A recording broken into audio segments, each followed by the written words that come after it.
Бұл сабақ Қараевтың деңгейлеп саралап оқыту технологиясы негізінде өткізілді.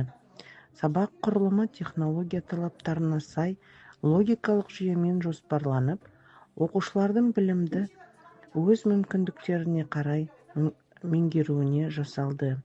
Сабақ барысында оқушылардың жеке білім траекториясы ескерілді.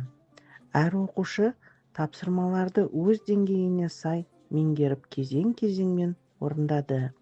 Бірінші, білу деңгейінде барлық оқушылар міндетті тапсырмаларды орындады. Екінші, түсіну деңгейінде оқушылар алған білімдерін талдап, мәтін мазмұнын ашу тапсырмаларын орындады.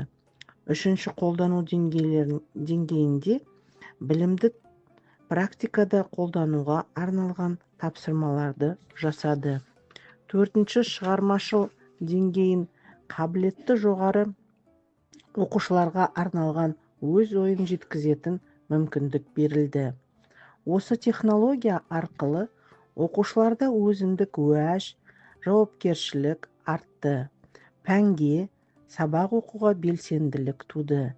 Әр тапсырма құлшыныспен орындайды.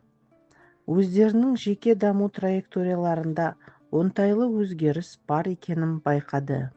Сабақта барлық оқушылар ынтамен жұмыс жасап, ал қабілетті оқушылар өз мүмкіндіктерін көрсете алды.